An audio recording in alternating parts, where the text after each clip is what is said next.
Bonjour et bienvenue sur ma chaîne.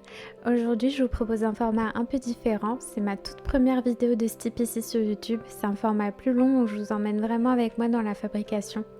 Je m'appelle Laura et je suis la créatrice de la boutique Le Sens des Choses.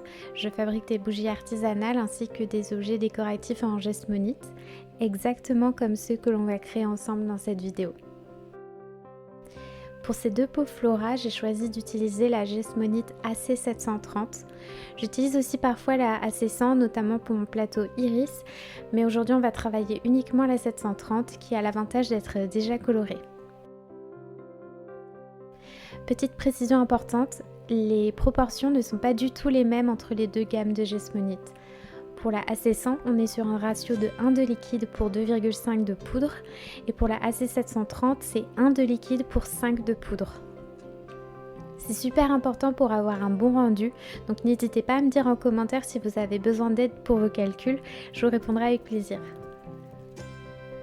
Pour fabriquer ces deux pots, j'ai utilisé 162 g de liquide et 810 g de poudre.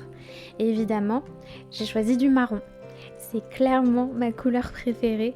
Si vous avez déjà visité ma boutique, vous avez déjà sûrement remarqué que c'est une teinte qui revient très souvent. Il y en a partout.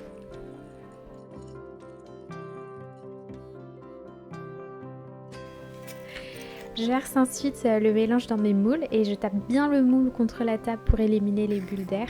Là, c'est vraiment le moment de vous lâcher. Si vous avez un peu de ressentiment vis-à-vis de quelqu'un, hop, il faut vraiment éliminer le plus de bulles d'air possible.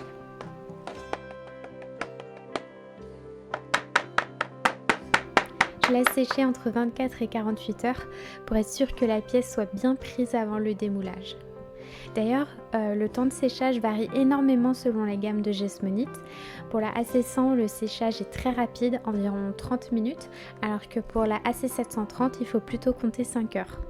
Moi, je préfère toujours laisser sécher au moins 24 heures pour être tranquille, mais je vous le précise au cas où vous seriez pris par le temps, surtout avec la période de fête qui arrive. Une fois les pots complètement secs, je peux enfin les démouler. Ce que je vous montre là, ce sont les contenants que j'ai réalisés hier, histoire que vous puissiez voir ce que ça donne une fois totalement durci. J'aime beaucoup la Gestmonite, la texture, le ressenti, tout ça, c'est vraiment une expérience formidable et c'est pour ça que j'ai décidé d'en proposer dans ma boutique. Si ce format vous a plu, n'hésitez pas à me le dire en commentaire et surtout, suivez-moi sur Instagram, c'est là que je suis la plus active et je réponds à tout le monde. Et abonnez-vous à ma chaîne YouTube pour ne pas rater mes prochaines créations. Merci d'avoir regardé et à très vite.